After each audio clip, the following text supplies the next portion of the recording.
The time has come. This is our last panel of the day of the Can Diversity Collective CCDC Inkwell Beach 2024, the end of Tuesday. And without further ado, everyone please welcome Queen Latifah to the stage.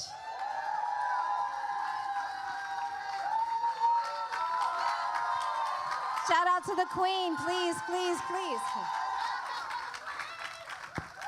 So we're going to sit and just have a quick conversation. Welcome to Inkwell, first of all. Thank you. Please have a seat. So I just wanted you to know, and why all these people are super excited to have you here, why it's so important to have you here, because this is Inkwell Beach, right? Inkwell Beach, named after Martha's Vineyard, Inkwell Beach. The significance of this space is that in 2017, I came here as a voyeur.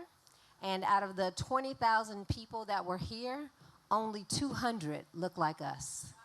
And most of those people were either the entertainment or the help.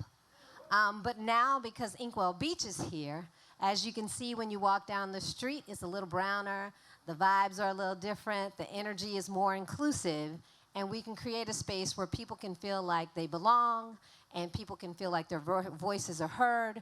We do a program that brings young people here who show up and show out in terms of showing that their capabilities are really great. But we just wanted to let you know that this is why we're here. And we are grateful that you're here on our stage to just bring knowledge to the people. We want to thank you and commend you for your leadership, for your inspiration that you've done for young people, for people my age. I don't know if you want to tell my age, but yeah, my age. 25-year-olds, yes, I understand. That's what it is, 25, just 25. But you've just led so many initiatives, whether it be in the music. I know Monica Lynch was a key factor in your life and world. She speaks highly of you, and we want to talk about the women in the room, how hip-hop became mainstream, and you are a critical part of that, of just being a catalyst for change. So as from one catalyst of change here in this world, this global forum, to another catalyst, welcome, and we appreciate you. Thank you so much. One quick question. Inclusion, what it means to you being in a space like this. You want to tell us about that? Thank you so much for creating this. Thank you for recognizing it. And thank you for making a space for us. Inclusion, to me, is respect. It is respecting that everyone has something to offer. Everyone has something to give. We all have something we can share. And it makes us all greater. So I'll just keep it simple like that. Well, I love you for saying that, for being inclusive of us. Welcome to Inkwell. I'm going to pull up the panel because I know you guys are ready to hear all that we have to offer. Thank you, Novo Nordisk and FleishmanHillard, for sponsoring this panel. I'm going to bring up Jacob and Amber James. Come on up.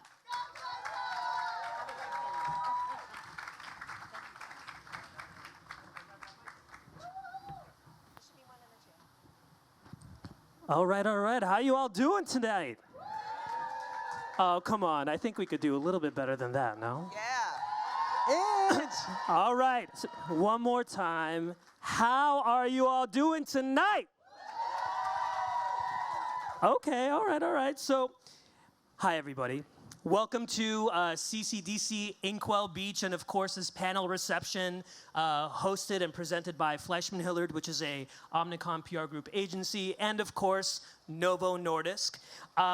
You know, I'm really excited to see all of you beautiful people here today, but also for us to talk about something that's really, really important, and that is about creativity in health, and more specifically, why it's critical for us to have creativity when we're thinking about engaging multicultural communities when it comes to their health. But before we get started, I'm going to introduce myself. My name is Jacob Porpossian. My pronouns are he, him. I'm the Executive Creative Director, Global Executive Creative Director for our Health and Life Sciences work at FleishmanHillard. On this panel, we are joined by Amber James Brown, who's the Vice President of Global Media and Stakeholder Communication at Novo Nordisk. That's right. And of course, someone who needs no introduction, actress, musician, producer, global icon, Miss Queen Latifah. All right, so we're going to dive right in. We can talk about at a high level, like just general things about healthcare and multicultural communities, but I want to dive in and talk about obesity and really thinking about why we are here today, the campaign that we've been working on over the last number of years to really get the world to reimagine and understand obesity as a disease and not a lack of willpower or character flaw. And I want to say, like, we were speaking backstage earlier, and Ambry and I were speaking backstage, and this kind of feels like a family reunion of sorts, because we got together 3 years ago, I would say, in Albuquerque, New Mexico, with two of our other colleagues, Liz, who's here in the crowd somewhere, and our dear colleague, Yvonne. Oh, there's Liz, yep. And, what we wanted to do... And Shakim, that's right. And Shakim. Shakim was there, too. You were shooting the movie. Yeah, We went to see you. you were shooting a movie, and we got into this hotel room, and we were like, we're out to make this change in this world, and we would love to have the Queen Latifah be a part of this change with us. Did you believe us at that time? I didn't know what there was to believe just yet, so that's why y'all came to tell me what you were thinking about. But once I heard it, I thought, well, let me let you take back over. And then Yeah, no, I mean, what I was going to say was the conversation got pretty personal pretty quickly with all of us as we sat down in this round table talking about our own experiences of, obesity, having family members and folks that we love experiencing it as well. And I would love to ask you, La, what were some of the initial thoughts that really went through your head? Because we spoke about a lot of different things and how even the cultural differences and nuances that we had to be very mindful of when we were kind of diving into this project. Well, you're right. I think that was, first of all, hi, everybody. Good evening, everybody. That was very important. So for me, it was about what are we talking about? Do we align? I prefer to align myself with brands that I resonate with, that make sense to me, that I can get behind and not have to feel canned or feel like I'm, just saying some statements or making up some things, but that I actually feel connected to, so it's not like work. Yeah. It's actually, and it's not contrived, and it's not acting, it's real. So when we got into the topic of obesity, of course, it connected with me instantly. First of all, what is it exactly, and what is your definition of it, and how tricky that was, how it was to be looked at as a condition, a disease, even not just someone's lack of willpower or someone not trying hard enough to maintain a certain body weight. And then there are people I knew who are not, who we sort of looked at maybe obesity as people who are morbidly obese.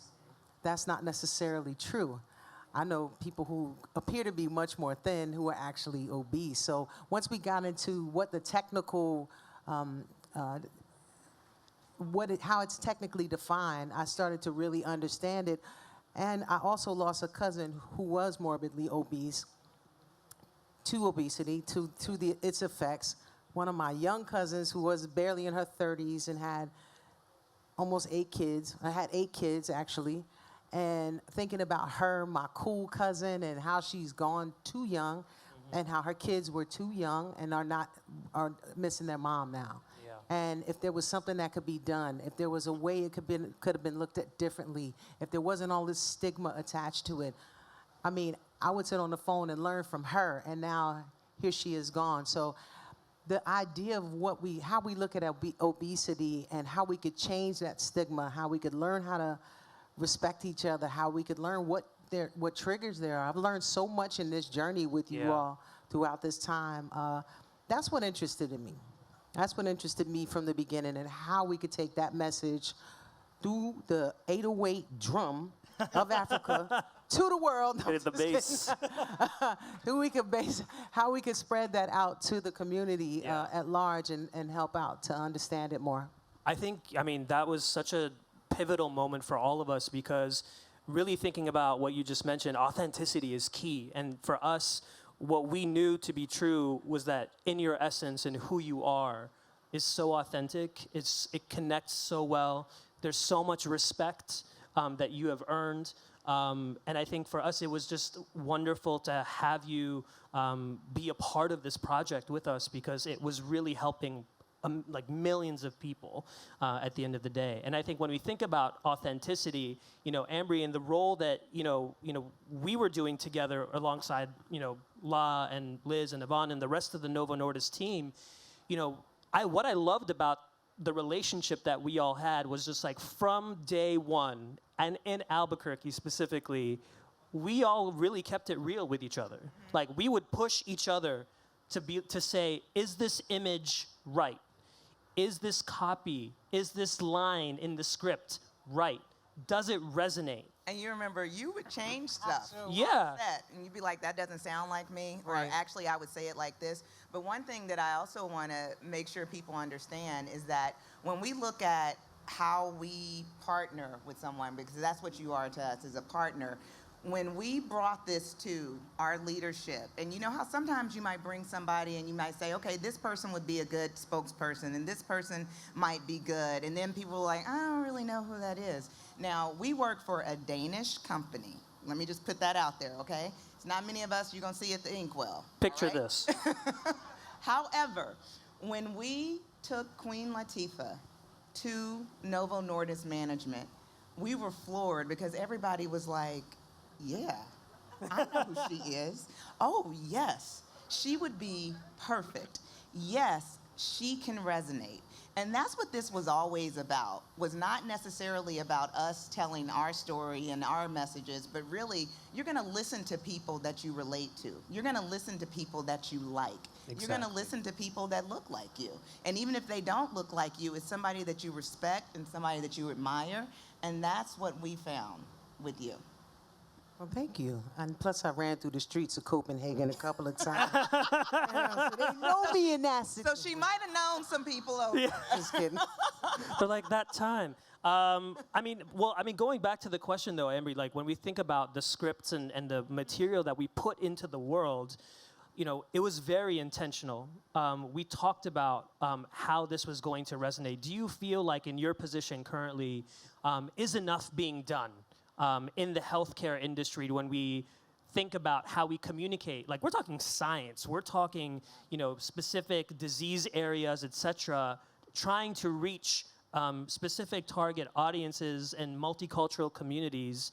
Do you feel enough is being done? I think there's still so much more that we can do because there's a balance of how much people are going to receive when you go in and you start with the science. Yes. But we can never lose we can't lose sight of the fact that obesity is a disease. So we have to keep it there. However, you have to continue finding ways to speak to people in ways that they will listen and to speak in the same language that people want to speak to. So I think, the videos and some of the social aspects of what we did early on is what resonated to people. And I think also we started talking about this before anybody else did.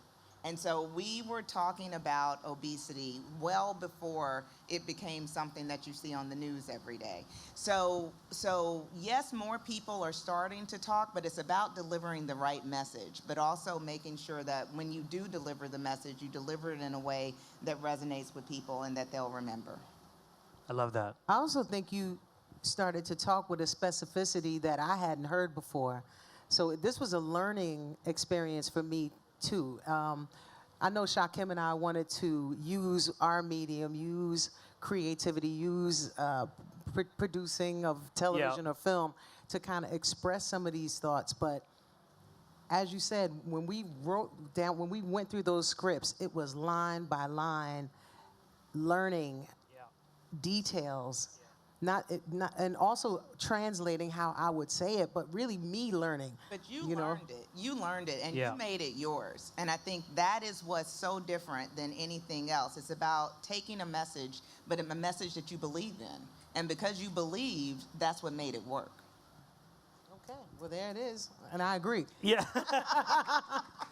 But all the time we spent on it, believe me. And to your point too, I think we were intentional also in those initial kind of rollouts of creating, the 3 kind of mini TV shows basically that we knew that people loved seeing Queen Latifah in with like diagnosis stigma and the medical drama, Body Talk, which was inspired by Living Single, and then also Shame Investigation Unit, which was inspired by Equalizer. So like we were very thoughtful in creating these little worlds that you lived in to deliver the message when people maybe weren't even aware that they were ready to hear. So it was really interesting. So the next question is, we went on Red Table Talk a couple of years ago, and the producers surprised us with an array of influencers and folks on screen asking questions. And we had that happen at the tour as well. You spoke about that at the other panel. And I don't know if we ever got a chance to tell you, but one of our influencers who was at the Houston panel got the invite, came, was a little apprehensive at first, to be honest. And after watching you and the doctors speak on stage, they decided to go to see a doctor. And a few months later, this same influencer came back to us and said, "Thank you so much for inviting me to this event because it saved my life." And I just want to say, like, the work that you are doing and Novo's doing is literally saving people's lives. So I think that deserves a clap for sure. And we've had a number of people kind of share these types of stories. So how does that make you feel, like to learn that there are people that are really seeing a difference because of the campaign and your involvement? I have seen a difference practically from the beginning on. So it makes me feel very proud to be a part of it because I'm seeing it make a difference in people's lives. I'm seeing it in the eyes of the people in the audience, and I'll lift my glasses up so you can see my eyes briefly, because I'm stunting a little bit, just a little bit.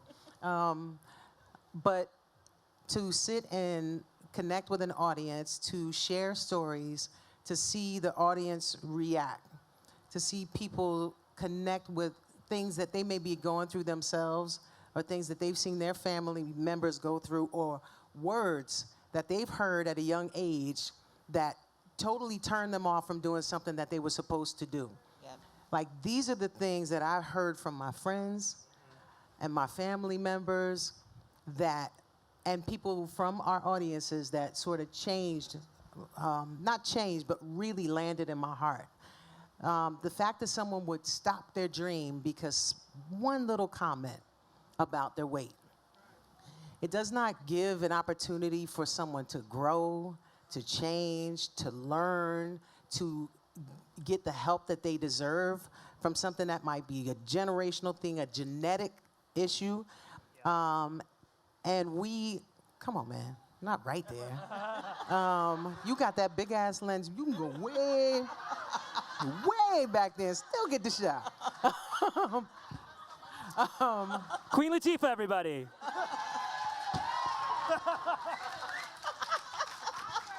See what happens when I take off my glasses? I knew it. But the truth is that hit my heart, that touched my heart. But the good thing is I've seen the amazing changes in people just in these few years that we've been working together. Obviously, there's been so many changes in the world, but the conversation about obesity is not something, and the stigma related to it, or body positivity. That I wasn't hearing that, 10 years ago. Yeah. And now I'm hearing it on a regular basis. So I'm hoping that we have a little part to do in that, and that it will continue to be a conversation for future generations. I love that. There you go.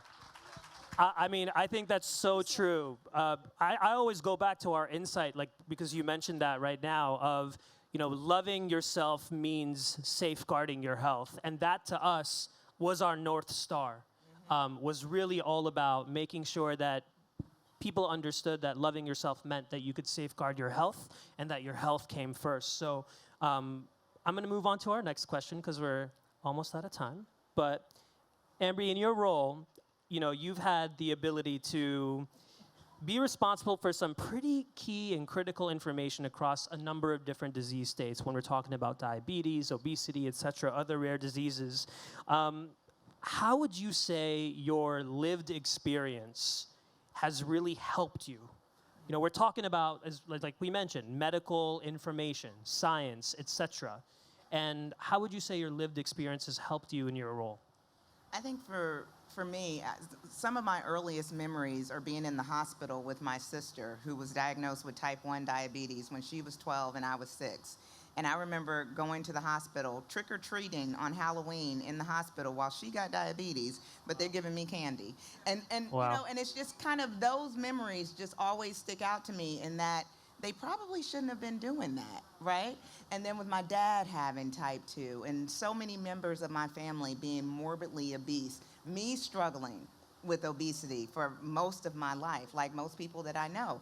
So it's always been personal for me, and it's always been something that I can do it because I own it and because I feel it and because I know it. And when you know something and you feel something, you get passionate about it. Yep. And so that is why I do this, and that is why something like this is so important, because it's personal. And I think, and you know, when you look at our communities and you look at our families, and this is personal for so many people, but obesity doesn't know any color lines, nor do many of these chronic diseases. So the fact that we have to do better to be better, and we have to know better. And it's always been good for me to learn more and to be more, but I can also do that because I'm a patient and because I know that I have to do better to be better. I love that. I love that. I think it's so critical. Yes, it does deserve an applause. So I want to kind of wrap things up here with one question for the both of you. I mean, as I look out into the audience, I see a lot of familiar faces. We have our magnificent CCDC ambassador crew over there, which I'm also a part of this year.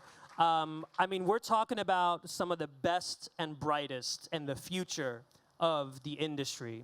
And I want to actually, you know, La and Ambry, look to you to say, you know, what advice do you want to leave everybody here in the room with, considering that they actually are at the helm of some of the biggest brands in healthcare, or they're at the helm or the future rock stars, or, well, they're rock stars now, but the future leaders of massive agencies, marketing, PR, advertising agencies. What advice do you have to them, for them, that they could take back when we're thinking about, you know, health, how we communicate, how we connect, that lens of authenticity when it comes to communicating with multicultural communities? You want me to, and then you go? Sure. I'll go. Yeah, sure. So I would say to all of you, he said authenticity, but you have to be authentic. And one thing that I always tell people is to be truthful. You don't have to make it up if it makes sense, but you have to be able to explain it, and you have to be able to make it plain. So do your best to make it plain. You can be creative. You can find ways to go outside of the box. You can find ways to, you know, go against the grain. But if you're authentic, and if you're truthful, and if you're honest about what it is that you're doing, you will be successful. And just being here for 5 hours today, I can see and I can feel it. And, you know, the future is yours. And so just go out and just own it. But be authentic, be honest, be truthful. Can we get an amen up in here? And I would also say, be brave. Oh, yes. Because you are learning the truth. You are learning the real deal. But now you have to be brave enough to take that back into the world that you work in or that you own. Find that creative way to still convey that story and not get off track and get offline, and you know, really bring the truth to the people and not be afraid of it. So once you get back to where you are, don't be afraid to take this information, get creative. We have always driven culture. We're going to continue to drive culture. This is what you do. This is what we do. So now take that and just know that that culture is going to translate for the world. So take that into the world. Don't be afraid. Be brave. Be creative. You are the most creative people here. So take that creativity. Be creative. Get these messages across so that our future will shine, so that we can see the future, this, that, and the third, because they will be here to be our future. But that's going to require your courage to take it back into the world and translate it for the masses. Or at least for our hoods, okay? And let's start there, and then the masses are going to follow. They will come. Because they're going to see Yeah. what we're doing. So just keep it real, keep it creative, and I wish you nothing but the most success. Yes, and most importantly, a healthier future for everybody, right? You stay healthy, you can do anything. Amen. All right, well, I want to say thank you so much to CCDC at Inkwell Beach. I would like to say thank you to Novo Nordisk and FleishmanHillard for the time and the space, Inkwell for the Beach. amazing work that you are all doing as a team. And I want to say thank you to all of you for being here and for being such an amazing audience. And just seeing all of you listening so attentively is fantastic. So thank you so much. Thank you, Ambry. Thank you, Queen Latifah. Thank you, Jacob. Thanks, Jacob. Thank you, guys. You did an Thank you, amazing thank you, job. thank you, thank you.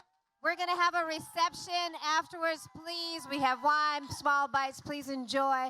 Queen Latifah, thank you. Thank you for having me. We are grateful for having you. Thank you, Ambry. Thank you, sir. Thanks, You everybody. guys enjoy day 2. The CCDC Inkwell Beach is concluded. Please come back tomorrow for our celebration of Juneteenth. You know it's going to be amazing. Woo! Yes. Thanks, everybody.